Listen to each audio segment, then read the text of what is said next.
Continuamos con la serie. ¿Cómo se llama la serie? Dios nos ha bendecido en Cristo. Un estudio a la carta de los Efesios. Y hoy vamos a leer el capítulo 4, versículos 17 al 24, en la Reina Valera 60. Así como están sentados, con reverencia, leemos la Escritura. La palabra del Señor dice así: Esto pues digo y requiero en el Señor, que ya no andéis como los otros gentiles, que andan en la vanidad de su mente, teniendo el entendimiento entenebrecido, ajenos de la vida de Dios por la ignorancia que en ellos hay, por la dureza de su corazón, los cuales, después que perdieron toda sensibilidad, se entregaron a la lascivia para cometer con avidez toda clase de impureza. Mas vosotros no habéis aprendido así a Cristo, si en verdad le habéis oído y habéis sido por él enseñados, conforme a la verdad que está en Jesús. En cuanto a la pasada manera de vivir, despojaos o despójense del viejo hombre que está viciado conforme a los deseos engañosos, y renovaos o renuévense en el espíritu de su mente, de vuestra mente, y vístanse del nuevo hombre, creado según Dios en la justicia y santidad de la verdad. Amén. ¿Cómo vivimos la nueva vida en Cristo? Es una de las verdades principales que resalta en el pasaje que hemos leído. Primeramente, el apóstol Pablo está advirtiendo a los hermanos que están en Éfeso que no caigan en la tentación de volver a vivir como viven los gentiles, los paganos, los que no conocen a Dios, los que no han nacido de nuevo, los que no han tenido un encuentro con el Señor Jesucristo. No caigan, no regresen, no caigan en esa tentación. Luego les suplica, pero también les requiere solemnemente que ellos deben de vivir esa nueva vida que han recibido en Cristo Jesús. En los primeros pasajes va a resaltar las características de los paganos, cómo es que viven los paganos y cómo es que ellos no deben de vivir así. Si ustedes se recuerdan, en las predicaciones anteriores, el apóstol Pablo les ha dicho a los de Efesio, la iglesia de Éfeso, a los efesios, les ha dicho: el Señor les ha dado dones a muchos de ustedes para que se capaciten, para que sirvan. En los versículos anteriores les ha dicho: ustedes deben de permanecer en unidad. De hecho, están unidos por Cristo espiritualmente. Y ahora les dice: por eso es que ustedes deben de permanecer firmes y viviendo esa vida nueva. Así que vamos a ver en primer lugar cómo no vivimos nosotros la nueva vida en Cristo, cómo la viven los paganos. Por eso el primer punto dice así: no la vivimos como los paganos. El primer punto dice: andan en la vanidad de su mente. Lo que quiere decir el texto es que los que no conocen al Señor, los gentiles, están tan ocupados en tantas cosas de este mundo y que realmente no tienen importancia para Dios. Delante de los ojos de Dios no tienen importancia. Aunque ellos le dan esa importancia. Y dice, una de las características principales del pagano, del gentil, es que andan en la vanidad de su mente. Esa realidad es muy, muy fea a la luz de la palabra, del entendimiento. En otras palabras, están viviendo de acuerdo a criterios del mundo y son criterios equivocados, contrarios a la palabra de Dios, contrarios a la voluntad del Señor. El Señor las ve como puras necedades. Y sin embargo el gentil piensa que está bien, piensa que está dedicando su vida, su tiempo, que está enfocando su mente y su corazón en las cosas más importantes, pero realmente está lejos de Dios. Dice que están en una vanidad mental. Eso quiere decir, no tienen claro el propósito por el cual están aquí en la tierra. No tienen claro cuál es su realidad presente y su realidad futura. Están sin esperanza, sin consuelo, están sin Dios y al final viven una vida frustrada. Están confundidos en su forma de sentir. Tienen pensamientos superficiales. Una versión dice, cuando hablan de que andan en la vanidad de su mente, dice, ponen su mente en tonterías. Delante de Dios son tonterías, son necedades. Con una mente vacía.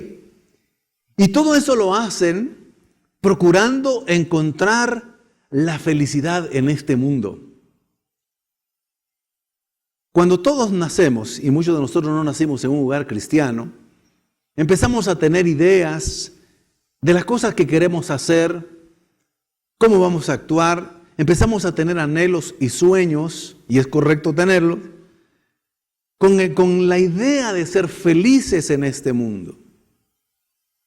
El niño, cuando es niño, dice, cuando sea joven voy a ser más feliz. El que es adolescente y está en su primera juventud, dice, cuando sea mayor de edad, voy a ser feliz. Y cuando ya es mayor de edad, dice, bueno, tal vez cuando pase unos 10 años más voy a ser feliz.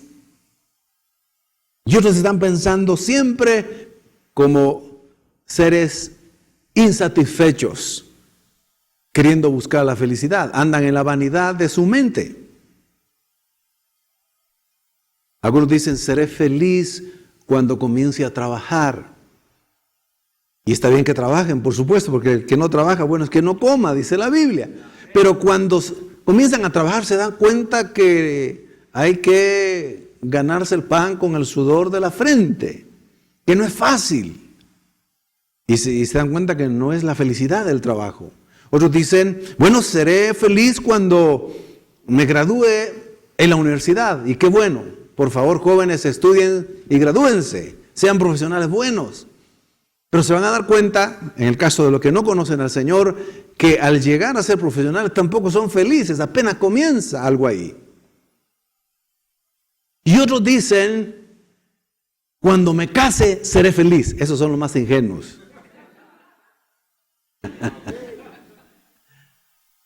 No, la verdad que es cierto que hay satisfacción en el matrimonio, tiene cosas lindas, bellas, pero trae también sus dificultades y sus problemas, ya lo sabemos todos los casados. El asunto es que andan de un lado para otro en las vanidades de sus mentes. Sí, procurando encontrar entonces sus satisfacciones y felicidad en las riquezas, en el poder, en la fama, en el conocimiento, en los placeres, en los vicios, digamos en las cosas legítimas y buenas, en una vida pues religiosa, ética. Está bien, pero se dan cuenta que ahí no está la felicidad, menos en una vida donde se buscan los placeres ilegítimos, lo que la Biblia llama el pecado. Tampoco al final se dan cuenta que está la felicidad cuando se tiene el poder, se tiene la fama, se tiene muchas cosas en este mundo. Terminan sus vidas en desilusión y decepción. El libro de Eclesiastés es uno de los libros más claros y que nos puede enseñar acerca de la realidad de lo que es la vanidad de la mente del hombre, la vanidad de la vida aquí en esta tierra, sin Dios. El libro de Eclesiastés nos enseña claramente que el hombre puede disponerse hacia muchísimas cosas. El predicador Coelet, el que llama a la asamblea y les va a explicar, Coelet quiere decir Eclesiastés, les dice: quiero contarles que yo procuré encontrar el sentido de la vida, estoy parafraseando, procurando tener, experimentar y vivir y disfrutar de todo lo que este mundo ofrece. Busqué la felicidad por el camino de la riqueza, busqué el camino de la felicidad por la fama, busqué el camino de la felicidad por los placeres sexuales, promiscuidad sexual, es lo que realmente se vivió el predicador ahí, Coelet, es decir, hablamos de Salomón, ¿verdad? En su etapa difícil. Y dice: y ninguna cosa dejé de probar, de lo que desearon mis ojos y mi alma, todo lo probé. Y me di cuenta, dice, que todo eso es vanidad, vanidad de vanidades. ¿Por qué? Porque él dice: cualquier cosa al final se va a terminar, es temporal, es vanidad, dice. El que acumula riquezas no sabe ni para quién trabaja, interpretando, parafraseando, al final no sabe qué hacer, qué pasará con eso. Todo es pasajero, todo es vanidad. Esa es la realidad del camino de los paganos y gentiles, los que no conocen al Señor. Y así andábamos muchos de nosotros cuando no éramos creyentes. Así andábamos. Luego Pablo menciona otra característica de la vida del que no tiene a Cristo en su corazón. Dice: tienen el entendimiento entenebrecido. Es decir, para las cosas de Dios están en tinieblas, en oscuridad. Andan con una mente confundida, turbada. Es más, algunos de ellos niegan la existencia de Dios. Otros viven su vida como que si Dios no existiera, aunque tengan cierta creencia de que hay un Dios que creó lo que existe.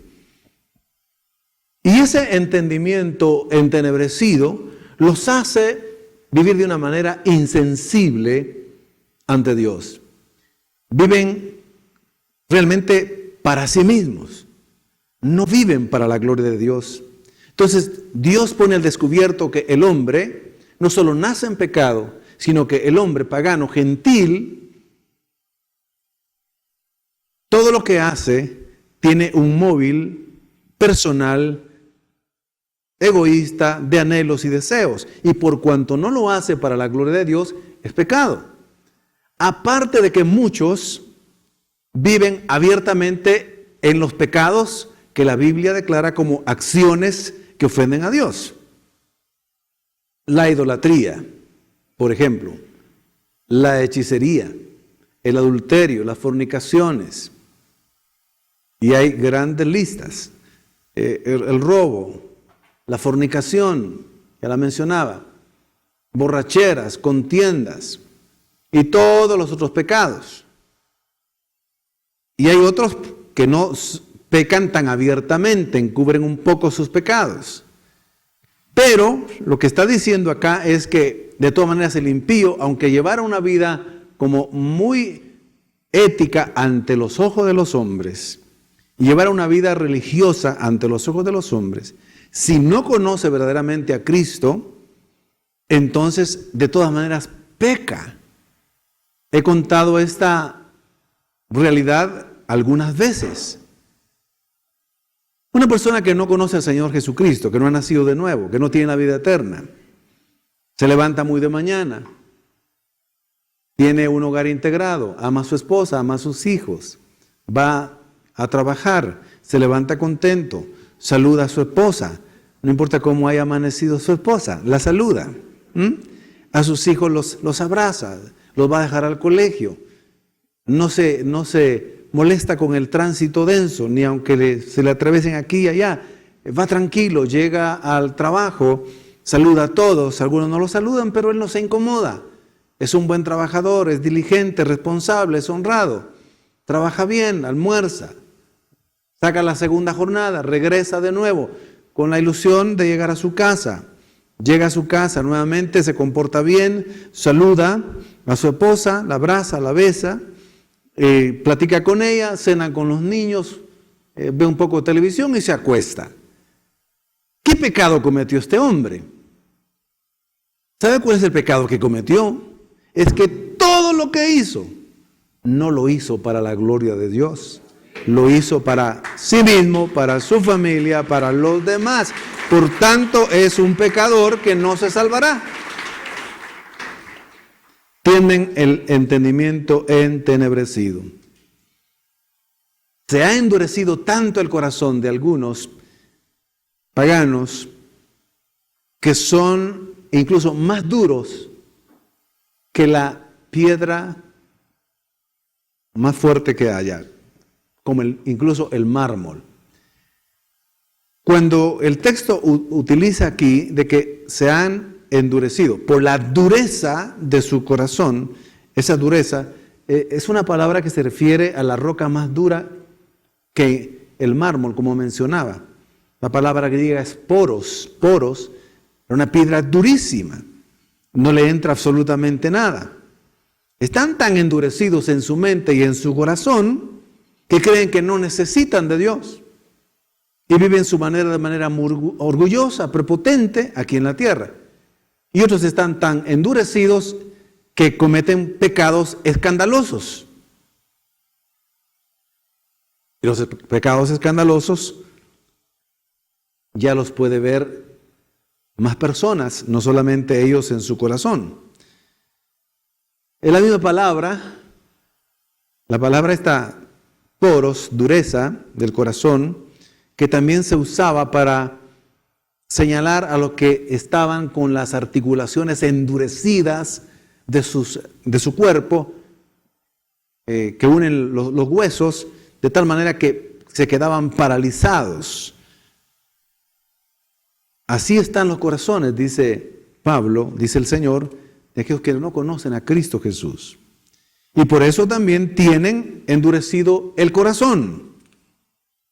Sí, son insensibles, han perdido el sentido de lo que es recto ante Dios. Incluso se han rendido a situaciones que debería de darles vergüenza, pero ya no les dan. Estamos hablando de aquellos que van al extremo de la dureza del corazón. Ya no sienten.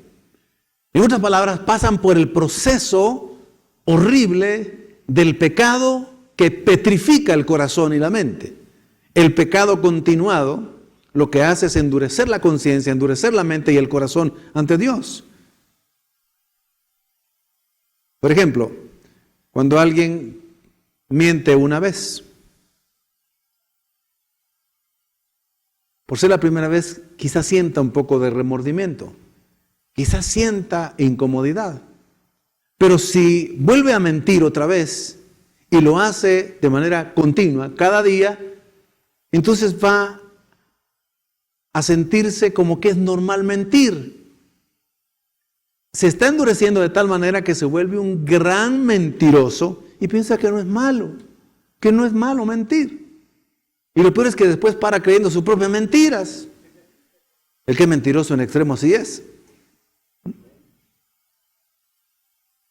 El que comete adulterio una vez sentirá, estoy hablando del hombre sin Cristo, sentirá que no está bien. Por el momento se sentirá algo incómodo, pero el placer le atraerá más. Si vuelve a cometer el acto sexual en adulterio, y lo vuelve a cometer y lo cometer, se va a ir endureciendo. De tal manera que se va a acostumbrar y luego va a pensar que no es tan malo, que aunque dice que ama a su esposa y a sus hijos, pues es lícito y le es permitido tener un acto sexual fuera del matrimonio. Y empieza a pensar, bueno, muchos lo hacen, la mayoría lo hace, entonces no tiene de malo que yo lo haga también. Se ha endurecido, ha entrado en el proceso de endurecimiento del pecado. Lo mismo en cualquier otro pecado. Ya no sienten nada de remordimiento. Algunas personas que han confesado, que han matado, que son sicarios y que los han capturado, han dicho al final que sí, lo hacían. Al principio, pues, claro, les costaba hacerlo, pero después ya lo hacían como un trabajo. Terrible, horrible. Y así en cualquier otra área, en cualquier otro pecado. El problema cuando hay endurecimiento del corazón y de la mente, de la conciencia, es entonces que se empiezan a cometer los mismos pecados con avidez. El texto dice con avidez. Ahí está, se entregaron a la lascivia, versículo 19, los cuales después que perdieron toda sensibilidad, se entregaron a la lascivia. Aquí está hablando ya de homosexualismo, lesbianismo, de incesto, bestialismo, ya no solo promiscuidad sexual, ya no solo prostitución, ya no solo pornografía, no solo masturbarse, no, dice cometer con avidez toda clase de impureza. Por eso es que las personas después necesitan más dosis y pecar más para sentir la misma satisfacción. Han llegado al extremo del pecado.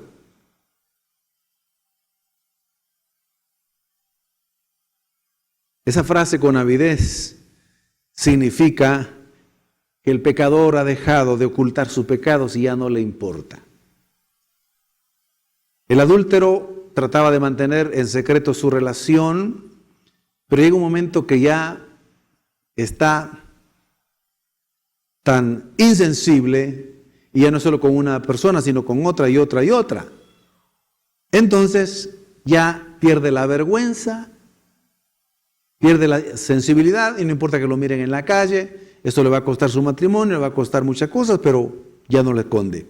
Lo mismo pasa con el alcohólico y el drogadicto, que al principio mantienen en secreto su vicio, pero a medida que se van insensibilizando y con avidez comienzan a cometer muchas más acciones alcohólicas y de drogas, entonces llega un momento en que el ebrio pues pierde la vergüenza y que lo mire toda la gente, igual el alcohólico, o quiero decir el drogadicto. Ya no les importa si están hablando disparates, ya no les importa si están agresivos, se muestran así. Aquel que golpea a su mujer, por ejemplo, cuando se casó por primera vez, quizá cuando golpeó por primera vez a su esposa, sintió remordimiento. Pero luego siguió abusando de ella y golpeándola. Después agarró carretilla. Y después sintió que no era tan malo. No importa que los vecinos oigan cómo se tiran las cosas y cómo las golpea. A pesar de que hoy en Guatemala, por ejemplo, ya hay una ley muy específica del femicidio, es increíble cómo sigue habiendo violencia contra la mujer. Ya no les importa. Ya pierden la vergüenza. Se cometen toda clase de impurezas. Romanos 1, 26, 27 describe un poco esa realidad. Pablo dice así: por esa razón Dios los abandonó, los dejó a sus pasiones vergonzosas.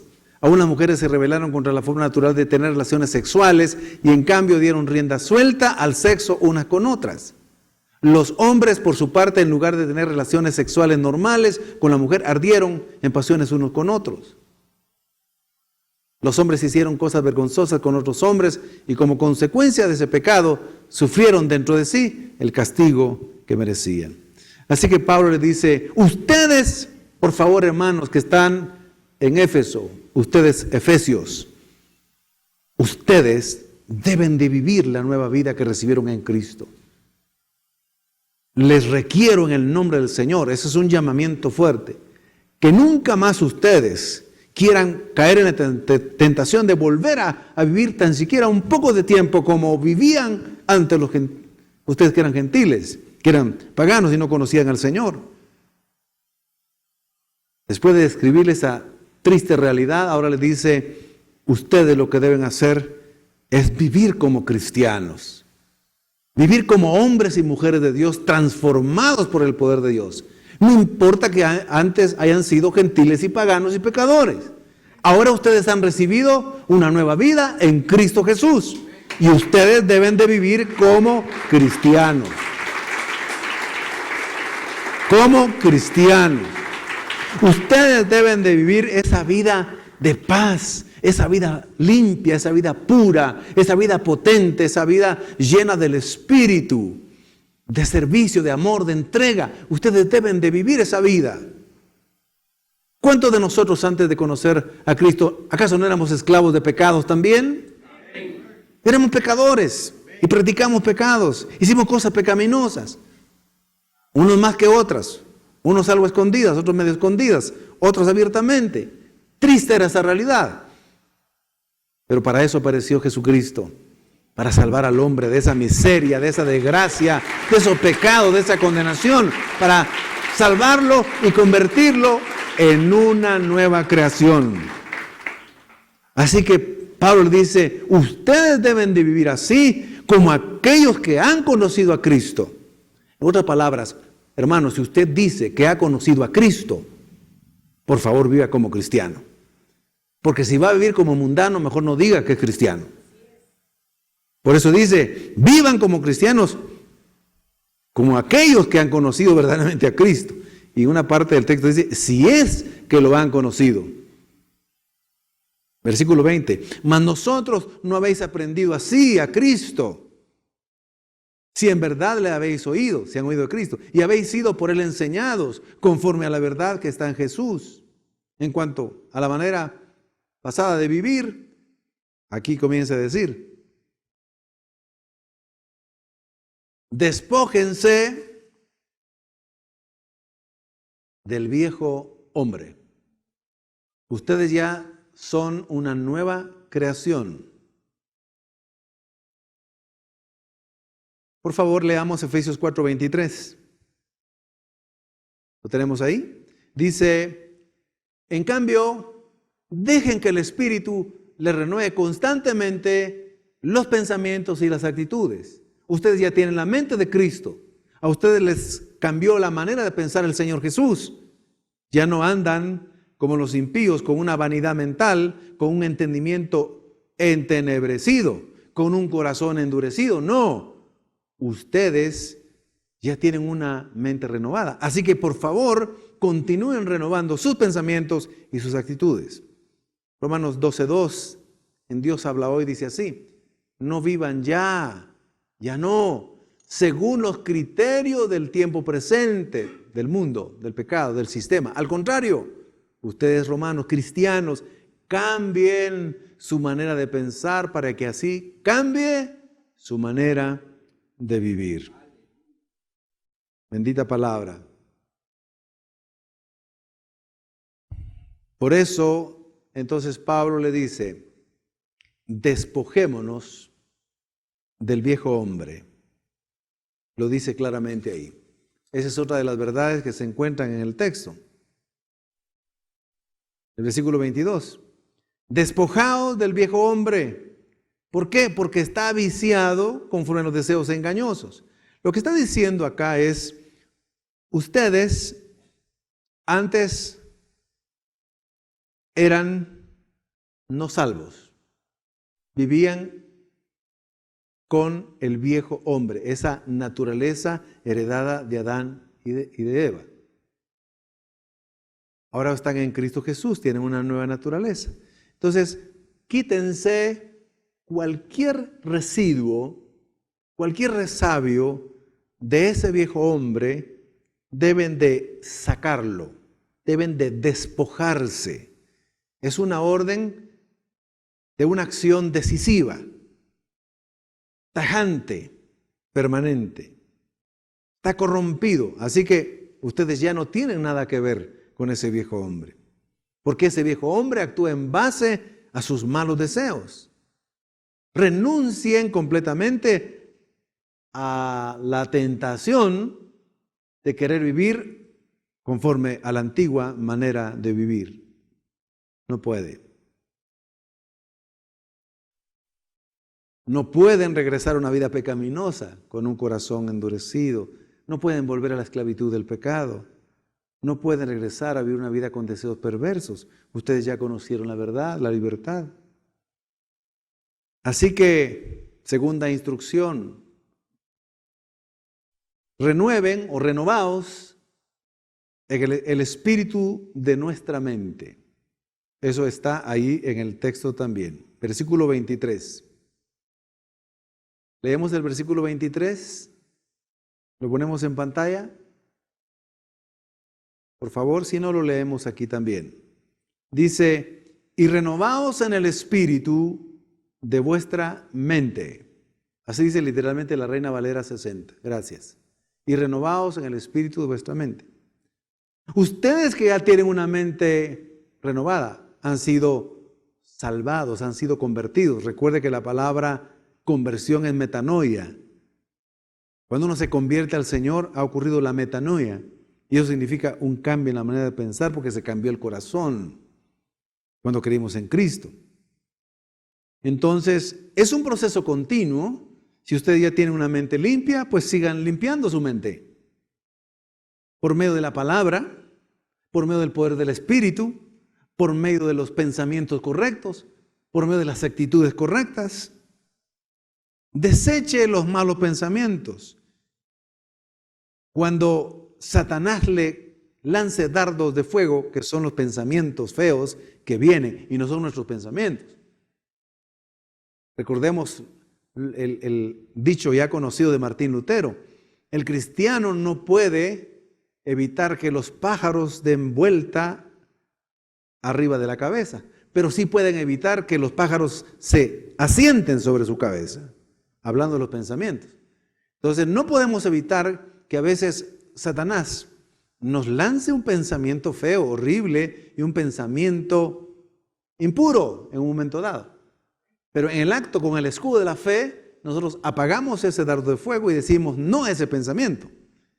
Y en lugar de ese pensamiento, movemos a nuestra mente a que piense lo que es correcto. ¿Amén? A lo que es correcto. Filipenses 4, 8, 10 nos enseña que es posible para una mente renovada pensar lo que es correcto. Oiga lo que dice en la traducción del lenguaje actual. Finalmente, hermanos, piensen, es una instrucción en todo lo que es verdadero, en todo lo que merece respeto, en todo lo que es justo y bueno. Piensen en todo lo que se reconoce como una virtud y en todo lo que es agradable y merece ser alabado.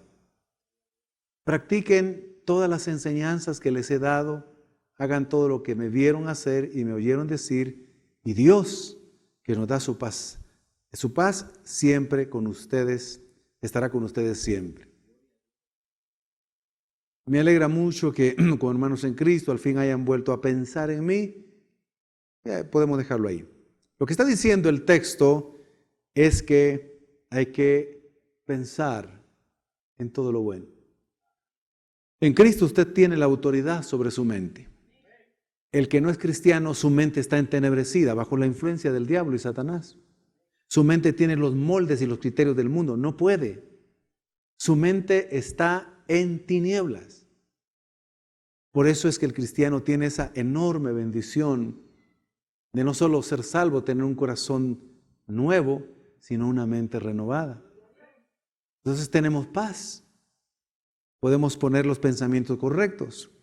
Cuando viene una acción que nos hace pensar en miedo y temor, inmediatamente colocamos las promesas que hablan de que no debemos tener miedo ni temor porque el Señor está con nosotros. Siempre tenemos la palabra positiva, correcta, para decir no a los pensamientos equivocados. Finalmente el apóstol Pablo en este texto dice, vístanse o vistámonos o vestíos del nuevo hombre. Aquí debemos de entender bien lo que Pablo está diciendo. Está usando la figura de vestirse, de un vestido. Lo que dice Pablo es, ustedes en Cristo ya son una nueva criatura. No se volvieron religiosos ni evangélicos, no. que van a una iglesia evangélica porque así se le llama el nombre, si es correcto, está bien. Pero el texto dice, ustedes en Cristo son nueva criatura, nueva creación. Entonces, revístanse siempre de esa recreación. Fuimos creados a imagen y semejanza de Dios, pero en pecado. Nacimos en pecado. Esa imagen de Dios estaba empañada por el pecado que traíamos y por el pecado que practicábamos abiertamente. Pero en Cristo Jesús fuimos recreados. Esa es la palabra correcta, nueva creación. Leamos, nos va a aclarar un poco más esta verdad, y leamos Gálatas 3:27, si lo tenemos a la mano.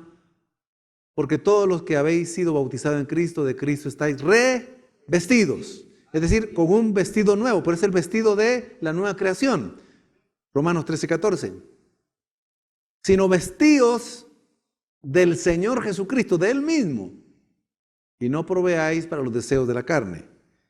Y el texto que es más conocido, 2 Corintios 5:17, dice así: de modo que si alguno está en Cristo, nueva creación, nueva criatura es. Las cosas viejas pasaron, he aquí, todas son hechas nuevas.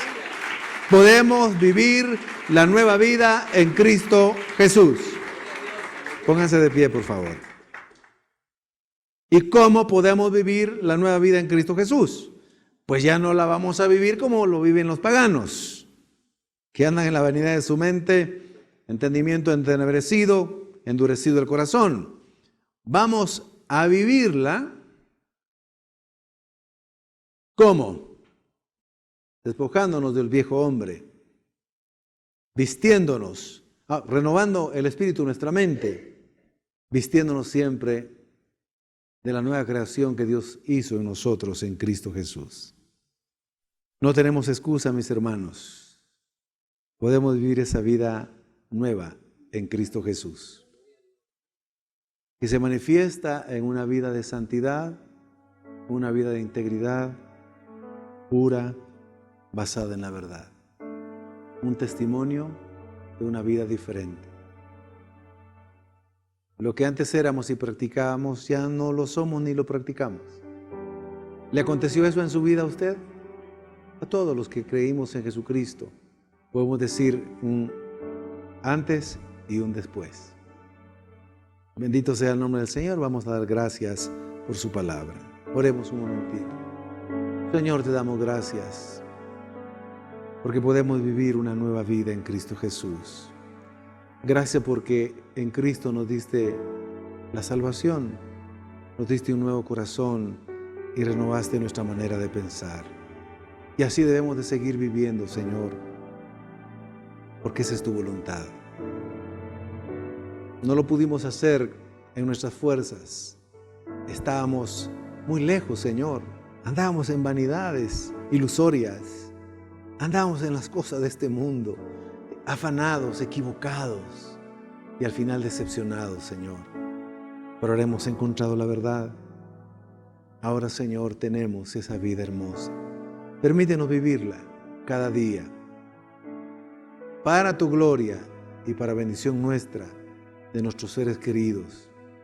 Porque con esa nueva vida en Cristo podemos ser mejores personas, mejores esposos, mejores hijos, mejores padres, mejores ciudadanos, mejores empresarios, mejores trabajadores.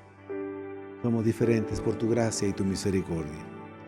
Y si alguien está aquí y no es salvo todavía, y no tiene esa vida nueva, poderosa en Cristo Jesús, el Señor quiere regalársela.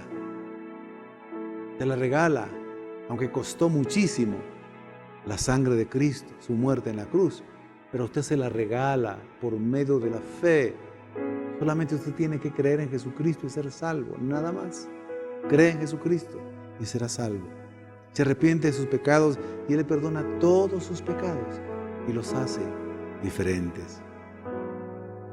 Así que si hay alguien aquí que necesita recibir la salvación y esa nueva vida en Cristo, diga conmigo esta palabra de fe.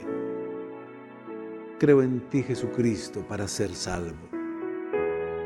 Te recibo en mi vida para que me hagas hijo de Dios, para que cambies mi corazón, renueves mi mente y me hagas una nueva criatura, una nueva persona.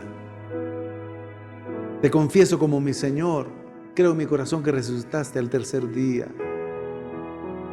Señor, gracias por amarme, por perdonar todos mis pecados. Me arrepiento de todos mis pecados, mis equivocaciones. Andaba en tinieblas, andaba en oscuridad. No sabía exactamente las consecuencias terribles de los pecados. Ahora comienzo a entender y por eso sálvame. He creído en ti. Amén. Quizá haya algún hermano o hermana que siendo hijo de Dios, nacido de nuevo, cayó en la tentación de alejarse por un tiempo, meses o años, de la comunión del Padre, de Jesucristo, de la iglesia, de su palabra.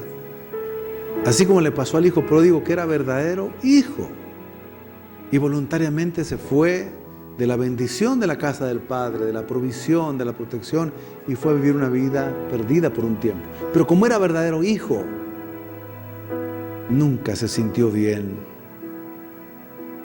Regresó arrepentido y el Padre lo perdonó. Si alguien está aquí y necesita reconciliarse, haga conmigo esta oración. Padre, perdóname por haberme alejado.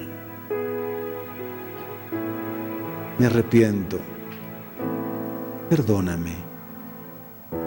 Gracias por recibirme y no rechazarme de nuevo. Amén.